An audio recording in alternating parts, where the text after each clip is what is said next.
Bonjour à tous. Qui n'a jamais ressenti cette fatigue oculaire après une longue journée de travail, ou bien eu du mal à s'endormir après avoir passé du temps sur son téléphone? C'est une expérience assez commune, n'est-ce pas?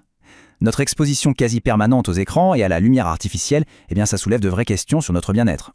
Alors aujourd'hui, on va plonger dans le sujet de la lumière bleue pour y voir un peu plus clair. La question est donc sur la table.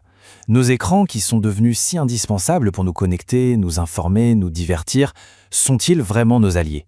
Pour tenter de répondre, on va s'intéresser de plus près à la nature de la lumière qu'ils émettent. Pour aborder ce sujet de manière structurée, on va suivre un parcours en 5 temps. D'abord, on va regarder où se trouve la lumière bleue dans notre quotidien. Ensuite, on verra quels sont ses effets concrets sur notre santé.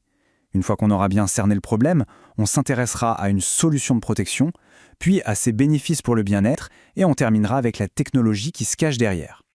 On commence donc avec notre première partie, la lumière bleue au quotidien. Le véritable défi de notre environnement moderne, c'est que la lumière qui nous entoure a changé. Ce n'est plus seulement celle du soleil. Ce qu'il faut bien comprendre, c'est que la lumière artificielle d'aujourd'hui n'a plus grand-chose à voir avec celle d'hier.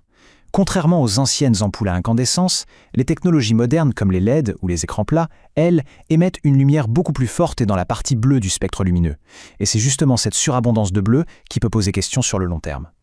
Et le fait est que ces sources de lumière bleue, elles sont partout. Bien sûr, il y a les ordinateurs, les smartphones, les téléviseurs, mais il ne faut pas oublier les ampoules LED qui éclairent nos bureaux, nos écoles, nos maisons. On baigne donc quasiment en permanence dans cette lumière artificielle.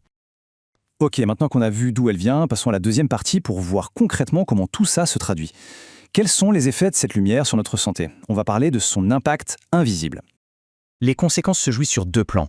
D'abord, il y a un impact visuel direct. À long terme, il y a un risque potentiel pour la rétine. Mais il y a aussi un impact hormonal, peut-être plus sournois. Notre cerveau, lui, interprète la lumière bleue comme la lumière du jour. Du coup, le soir, qu'est-ce qui se passe? Il ralentit la production de mélatonine, c'est l'hormone du sommeil, et il peut même stimuler le cortisol, qui est l'hormone de l'éveil et du stress. C'est ce qui peut expliquer cette sensation d'être à la fois branché et complètement épuisé.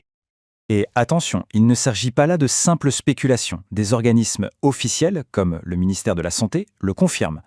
Le point vraiment important à retenir, c'est que c'est l'accumulation, l'exposition répétée, jour après jour, qui constitue le principal facteur de risque. Bon, face à ce constat, la question est, que peut-on faire? C'est justement l'objet de notre troisième partie. On va explorer une solution de protection pour se défendre contre ces effets. Alors, la bonne nouvelle, c'est qu'il n'est pas question de jeter tous nos écrans, bien sûr. Il existe des technologies de filtration qui ont été spécifiquement conçues pour bloquer la partie la plus nocive de la lumière bleue, sans pour autant altérer le reste de ce qu'on voit. Et l'efficacité de cette approche, elle se mesure. Certaines technologies de verre, par exemple, arrivent à filtrer 95% de la lumière bleue. Ça couvre tout le spectre potentiellement dommageable jusqu'à 500 nanomètres. C'est vraiment la zone la plus agressive pour nos yeux et pour notre horloge biologique. On parle donc là d'un niveau de protection très significatif. D'accord, mais concrètement, comment cette protection se traduit-elle au quotidien? On aborde maintenant la 4e section, les bénéfices pour le bien-être, qui vont bien au-delà d'une simple protection. Les avantages s'enchaînent de manière assez logique. Tout part de la protection des yeux. De là découle un meilleur confort visuel, c'est-à-dire moins de fatigue, moins d'éblouissement devant les écrans. Puis, en filtrant la lumière bleue le soir, on laisse notre corps produire sa mélatonine normalement, ce qui amène à un sommeil de meilleure qualité.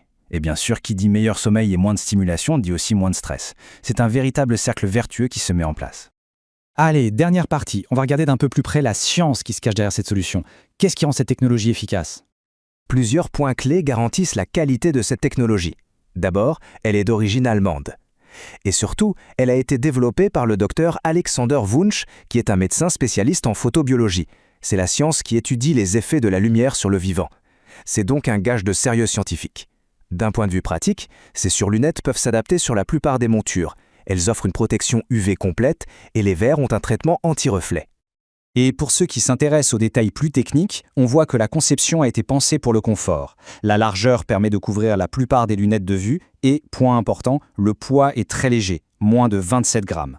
Ça les rend donc faciles à porter au quotidien. Pour conclure, après avoir exploré les sources de lumière bleue, les risques associés et les solutions qui existent, il reste une question en suspens.